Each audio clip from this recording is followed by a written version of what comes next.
আমি বিশ্বাস করি আমার থেকে তো অনেক ভালো ভালো আর্টিস্ট সুন্দর দেখতেও আছে, আবার গুণীও আছে। আমার কাছে খুব ভালো লাগে যখন কেউ আমাকে অভিনয়ের প্রশংসা করে। জয়া আপা, মিমি আপা, অপি আপা আমার খুবই পছন্দের। ছোট থেকেই দেখে বড় হয়েছি, তারা আগের মতোই আছে, আমাকে খুব প্রশংসা করে। রাজশাহী ল্যাঙ্গুয়েজটা আমার কাছে খুবই সুইট লাগে। রাজশাহী দিয়ে যেদিন চলে আসবো ওদিন খুব মন খারাপ হয়, একটু আরাম করে শুটিং করতে পারি না। আমি অনেক গ্রেটফুল আমার ডিরেক্টর ইভেন পুরো টিমের প্রতি, যে যারা আসলে আমাকে নিয়ে রিস্কটা নেয়। কারণ মানে আমি বিশ্বাস করি আমার থেকে তো অনেক ভালো ভালো আর্টিস্ট সুন্দর দেখতেও আছে, আবার গুণীও আছেন। সেখান থেকে যে আমাকে পিক করা যাচ্ছে, আমার মানে বিশ্বাস করা যে না সাদিয়া মানে এই চরিত্রের জন্য পারফেক্ট, এইটা ভাবতে আমার ভালো লাগে। যে আমার কাছে খুব ভালো লাগে যখন কেউ আমাকে অভিনয়ের প্রশংসা করে, দেখতে সুন্দর বা হাসি সুন্দরের চেয়ে, তখন আমার খুব ভালো লাগে যে না তাহলে তারা অভিনয়টাকে আসলে জাজ করে বা জাস্টিফাই। আমি যে কষ্ট করে অভিনয়টা করছি বা অভিনয়টা ভালো করার চেষ্টা করছি, এটা যখন কেউ অভিনয়ের প্রশংসা করে তখন খুবই আনন্দ লাগে নিজের কাছে। তো তারা যখন আমাকে আমার অভিনয়ের জন্য সিলেক্ট করে কাজে, সেটা আমার কাছে খুবই ভালো লাগে। চমৎকার। বাংলাদেশে যদি বলি আরো 3 জন গুণী অভিনেত্রী, জয়া আহসান, আফসানা মিমি এবং অপি করিম, তাদের সাথেও কাজ করা হয়েছে। তাদের সাথে কাজ করার অভিজ্ঞতাটা আসলে কেমন ছিল ওই সময়? তাদের সাথে স্ক্রিন শেয়ার করতে পারিনি, কিন্তু জয়া আপা, মিমি আপা, অপি আপা আমার খুবই পছন্দের। আমি তাদেরকে তো সেই আরো কয়েক বছর ছোট থেকেই দেখে বড় হয়েছি, তারা আগের মতোই আছেন। মানে মনে হচ্ছে যে আমরা বড় হচ্ছি, তারা বড় হচ্ছে না, তারা একই রকম, বাট আমরা বুড়ো হয়ে যাচ্ছি এরকম মনে হয়।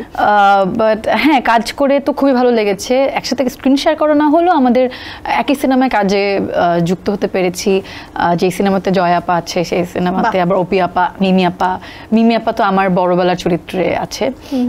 তো যখন স্ক্রিনে আমার কয়েকটা শট দেখানোর পর যখন মিমি আপার ইন্ট্রোটা হয়, তখন মনে হচ্ছে আসলে আমি মনে হয় একটু বয়স হয়ে মিমি আপা হয়ে গেছি, এরকম লাগছিল।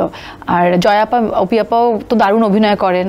জয়া আপা আমার ছবিটা দেখেছে, আমরা একসাথে হলে দেখেছি, আমাকে খুব প্রশংসা করে। অপি আপাও খুব প্রশংসা করে। তো ভালো, এটা খুবই মানে চমৎকার অ্যাচিভমেন্ট আর কি। Definitely achievement. আসলে তাদের মতো লেজেন্ডের কাছ থেকে অ্যাচিভমেন্ট এটাই আসলে ভালোবাসাটা পাওয়া। তো সিনেমার শুটিং তো রাজশাহীতে হয়েছে।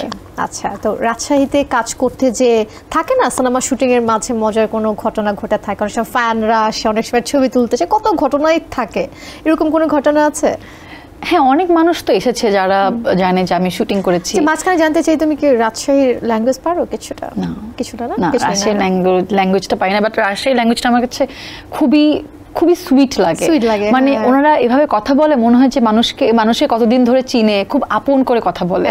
আমার একটা ফ্যান ছিল, ও একটা ক্যারেক্টারও করেছে বাদামওয়ালার। তো ও বারবার বলছিল যে আপু আমি তো আপনার অনেক বড় ভক্ত। মানে ওনাদের মতো এত মানে সুর দিয়ে কথা বলে, ওদের ভাষায় বলছিল, হ্যাঁ এত সুন্দর করে বলছিল, মনে হচ্ছে যে কতদিন মনে হয় চিনি। আমার কিন্তু রাজশাহী দিয়ে যেদিন চলে আসবো ওদিন খুব মন খারাপ হয় যে এত সুইট, এত ইনোসেন্ট মানুষগুলোকে আর দেখতে পারবো না। কতদিন থাকতে হয়েছিল রাজশাহীতে শুটিং এর জন্য?